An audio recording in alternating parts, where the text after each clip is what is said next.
It's Doug Gottlieb Show here on Fox Sports Radio, and my next guest has literally accomplished everything in the NFL I think you can accomplish. Right? He's been a Super Bowl champion, Super Bowl MVP. He's, of course, been Offensive Player of the Year in the league. You name it, records. And, of course, since retirement, you look at the void in, New Orleans or playing for Sean Payton, and it's not the same when Drew Brees isn't your quarterback. Drew Brees joins us here on the Doug Gottlieb Show on Fox Sports Radio. How are you? Doing great. You? I'm okay. I know you're here on behalf of the FedEx Air and Ground Player of the Year. If you had a vote, who would it be? Well, I know this. FedEx has been doing this for a really long time, and this is a tremendous award. I had the pleasure of winning this 4 times, along with Peyton Manning. I think we're the most decorated with the FedEx Air Award. But this year, first time ever, teammates won this award. So Brock Purdy won the FedEx Air Player of the Year, and Christian McCaffrey, FedEx Ground Player of the Year. So if that's foreshadowing for Sunday, then I guess it's going to be the Niners. But no, this is an incredible award, and actually FedEx is donating $40,000 to HBCUs in Brock Purdy and Christian McCaffrey's name. They get to identify the HBCU that this will go to for scholarships for very deserving students. You know, it's interesting. Everybody wants to recreate the next Drew Brees, right? Like, if he's a smaller quarterback, they're like, oh, well, Drew Brees could do it. Oh, Drew Brees could do it. And yet there just hasn't been, I don't think, anyone like you. What was your secret? Like, how were you able to make it work when so many others who are about our size, like normal human beings, have failed as quarterbacks in the NFL? Yeah, honestly, because I faced a ton of failure, and because there were moments where I thought my dream wouldn't come true, and that football was being taken away from me. So that's how you get to that point. Obviously I wasn't very highly recruited, and that wasn't a big deal coming out of high school. I had suffered a knee injury, but I was 6 foot, 175 pounds. Would you have recruited me?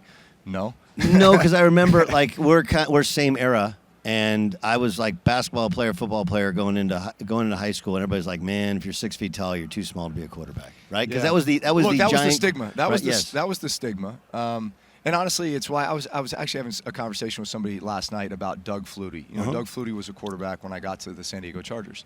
And people forget, Doug Flutie played over 20 years of professional football. Like he played in the USFL, he played NFL, the Canadian League, and then he came back. But Doug Flutie was the Patrick Mahomes of that era. But nobody knows that now. Nobody will give him that kind of credit, but I will. Like, I'm telling you right now, I saw Doug Flutie doing stuff that Patrick Mahomes doing now, and everybody thinks Patrick Mahomes invented it. No, I saw Doug Flutie doing it 30 years ago.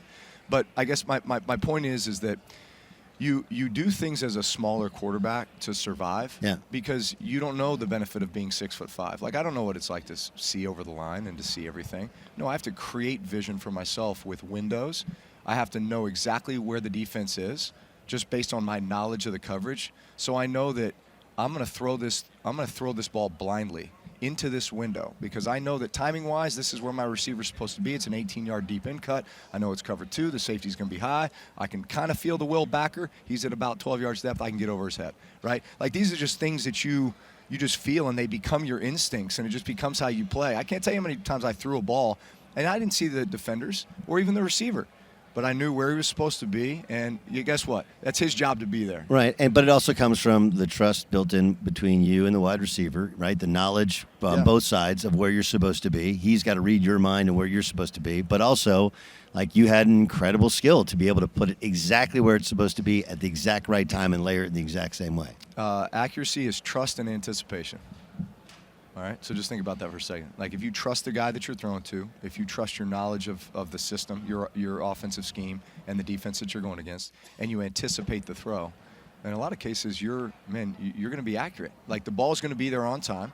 It's going to be in a position where the receiver can catch it. And as we know, in the NFL, man, windows close quickly, right? Yes. So if you're late to a throw, man, like, that's when bad things happen. It's interesting. I've heard you talk about windows. And again, like, I tell people all the time. So I played, it would be in the minor leagues in basketball and overseas, and I remember being with the Lakers in their summer league, and they used to have a guy named Devin George, and he was a full-time Laker. And when you play in summer league, it's like 3 real Lakers, and then everybody else trying to make the team. And I got into my first game, and I threw an alley-oop in college, dunk. right? But in the pros, the defense recovered and just deflected it. And that's the truth. Like, I'm sure you know this expression in the NFL, you don't get faster, everybody else does, right? Yeah. And in the basketball, it's the same, and you don't get longer, everybody else does. But those windows close up so quickly, like so incredibly quickly. I am, and so is Jay Stu, our producer. We are lifelong Charger fans. Okay. So I remember all the talk of you did your arm strength too small, whatever, when they had Phillip Rivers sitting behind you. But I also remember when you got hurt and you were laying there, and I remember the replay. It was gruesome. What's that like to lay there? You talk about all the stuff that came your way. You had to at least think, I might not be able to throw a football again. As I'm walking off the field, and my right arm is literally stuck out like this. And let me just set up for people, for our context who don't remember. Everyone knew that Phillip Rivers was going to be the quarterback the next year, right? Like, it was a completely no. You no. I wasn't going to let that happen. I know you weren't, but like, it was they're gonna move him. Well, half the building was really pushing for him to be the guy. Yeah. And I felt like the other half felt like, I'd earned the right to. You had earned the right, but you know how it worked. I mean, that was back in the A.J. Smith era, right? Yeah, I know. And he was on the other half. He was on the other half, yeah. And he was the general manager, but he wasn't talking to your coach at the time, so it's a really crazy thing. But regardless of which, it was a hard situation anyway. Yeah. And then, okay, so you're walking off. I'm sorry to interrupt. I just want to set the context. Yeah. So I get hit by John Lynch on a weak safety pressure. We should have had him blocked, but he knocks the ball out. So now the ball's just rolling around at the goal line. So it's a fumble. And what's rule number one? They tell you as a QB, never jump on a fumble, right? Bad things happen, right?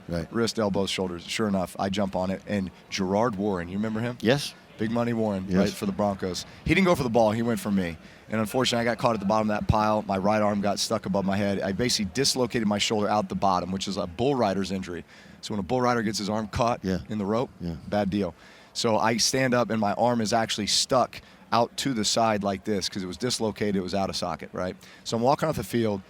And look, I knew what was at stake with the Chargers. So I immediately said to myself, it's probably the last time I ever put on a Charger uniform.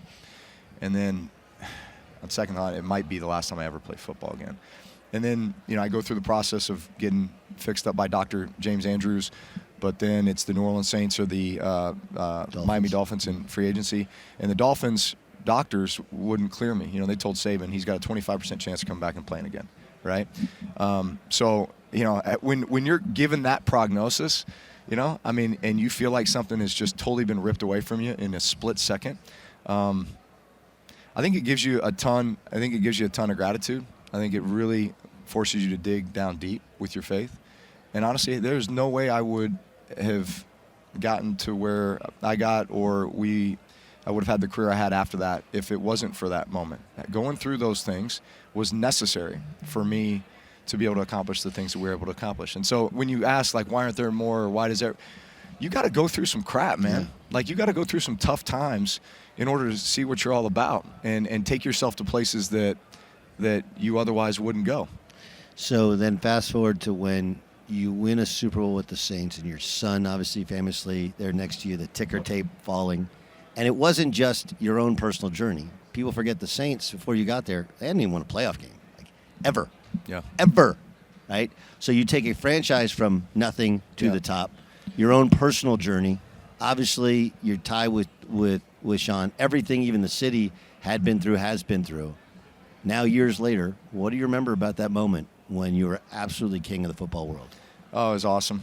Yesterday was the 14th anniversary of winning the Super Bowl, or our Super Bowl, and so there was a bunch of videos floating around, especially the one with me holding Balin, my son, who was 1 year old at the time. He's now 15, which is kind of crazy. That time's going by fast, but that was, it's the epitome of our sport, right? I mean, that's what you work for. And I think it was even more special because of the city that we represented, and we knew how much joy that gave so many people. It's the FedEx Air and Ground Players of the Year.